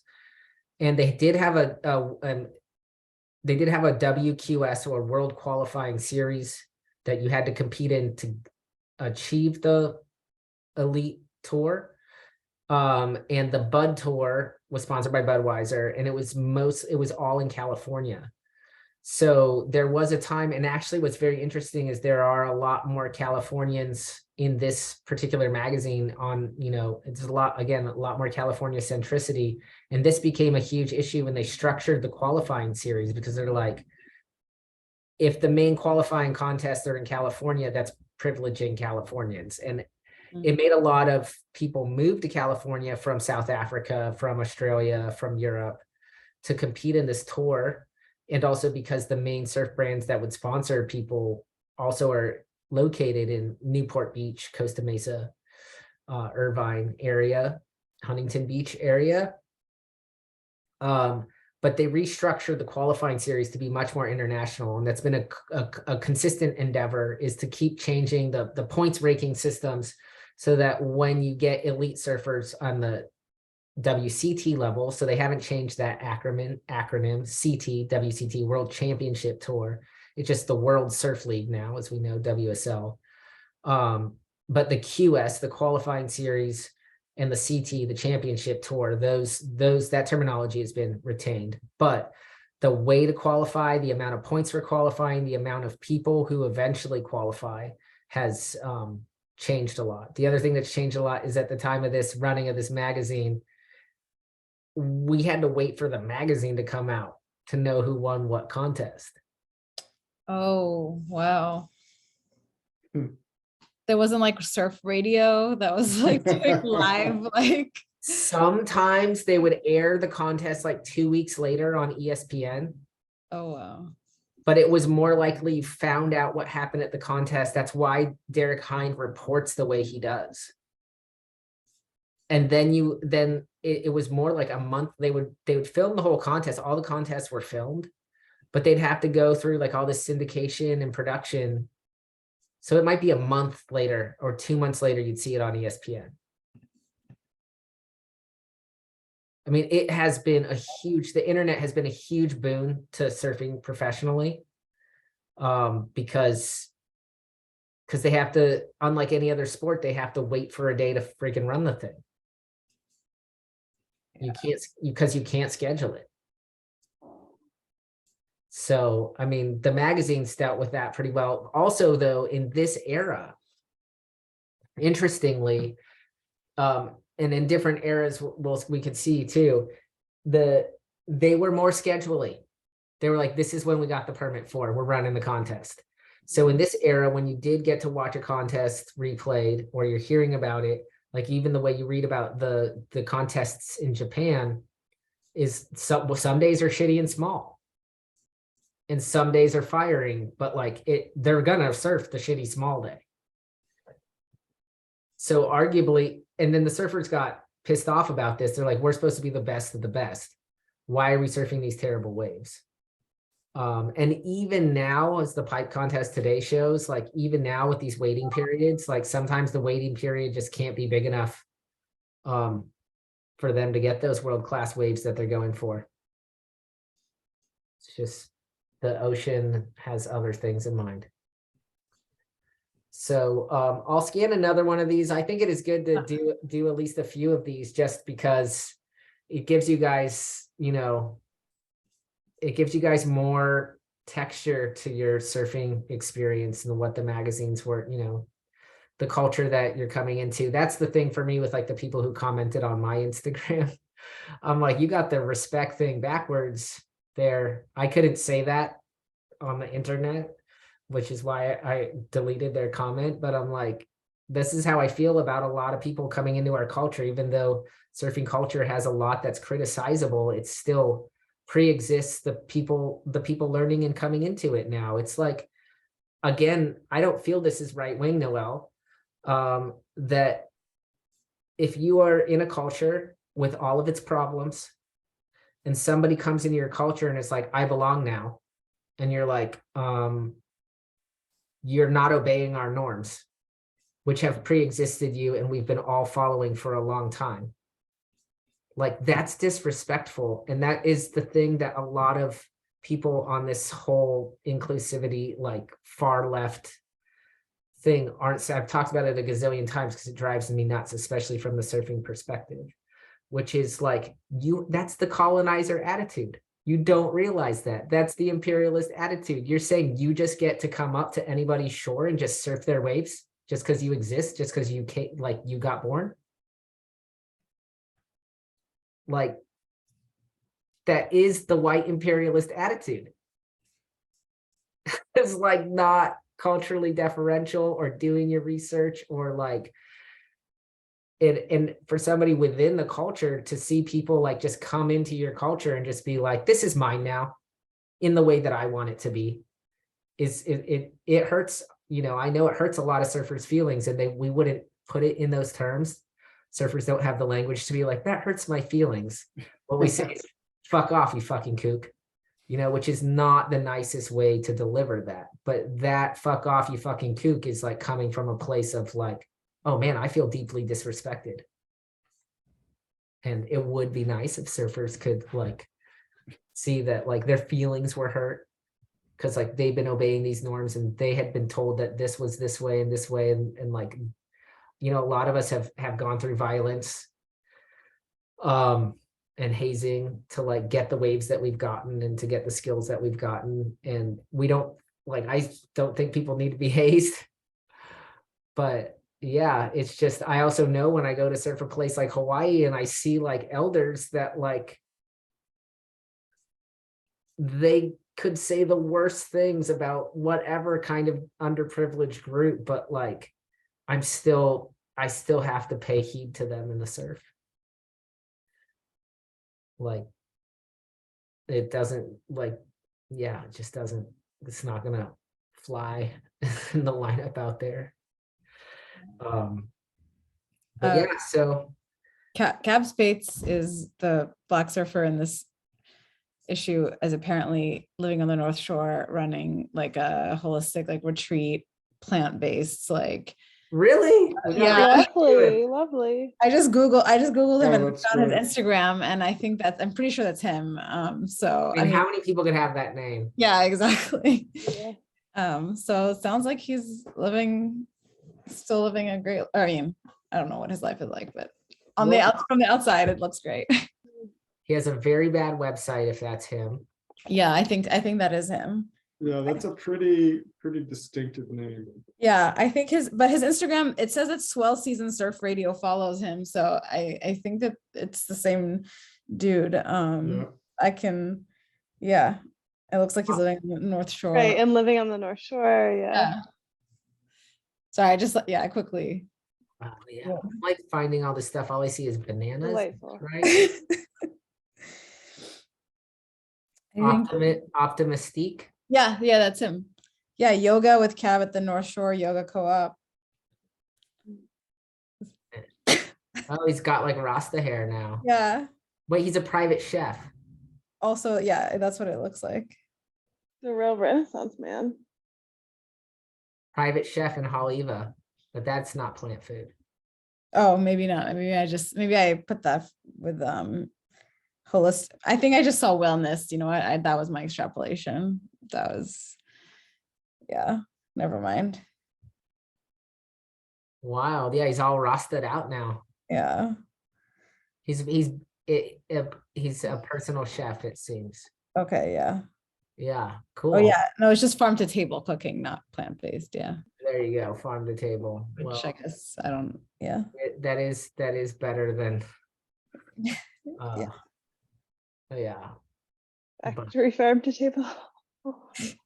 better than factory farm to table. But let's, like, in the feudal period, let's be real about who was eating the animals on the farm. It wasn't the farmers. It was the lord in the castle. The farmers be eating them potatoes. It's very true.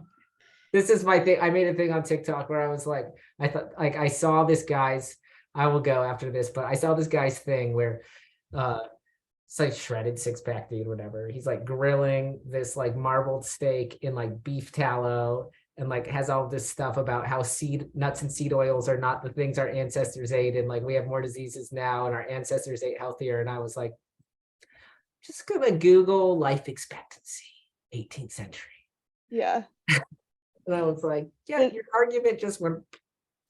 This is like, people will often say to my husband, like, oh, it seems like there's so much more cancer now. Like everyone gets cancer now. And he's like, yeah, we live way longer. We live long enough to get cancer now. Exactly. Everyone will get cancer eventually if they live long enough. Yeah, or not, or something else, right? I mean, you're gonna die. Yeah, no, but like maybe for one person it would take 200 years or whatever. But we get like, degenerative diseases now. Yeah. Because we live long enough to degenerate. Yeah, we've also poisoned our world to the point to where we have a lot more cancers that are triggered by our chemical pollution. There are a lot more people. And so I think that like everything is more the case. You know, our ancestors didn't live longer because like they didn't have lots of things. They didn't have vaccines and so on and so forth. The plagues just wiped them out. Like women died in childbirth left and right. And now we have more information, more processed, like there are more choices.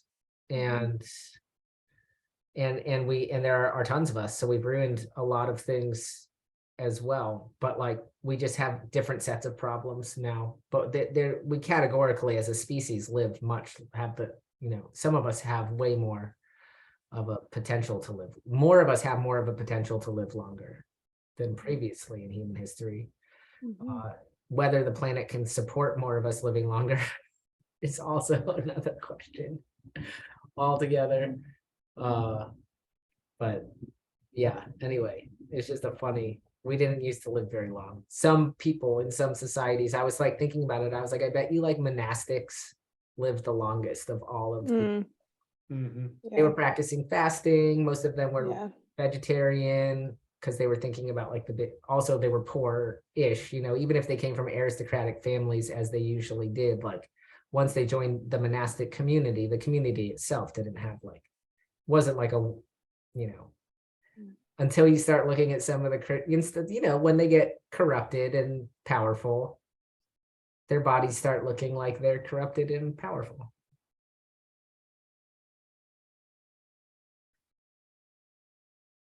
Those jolly old Franciscans. All right, I'll scan another one. I'll have to send it through the Google Drive again, because that's the best way to send the files that are this big. Yeah. Cool. I gotta talk to Bora about that. I wish I could just send like I wish I could just send it as a link. Like I wish I could send the PDF straight through Subkit. That would be sweet. But yeah. All right. So yeah, keep your eyes. The weekend is looking pretty grim, but like I said, Sunday morning is worth keeping an eye on the wind. I wouldn't get there too early, and yeah, the first 3 days next week look worth watching as well. All Man. right. All right, thank you. Alrighty. Thank All right. you. Talk to you guys Thank you later. so much. See you all. Nice to see you all. Good to see you.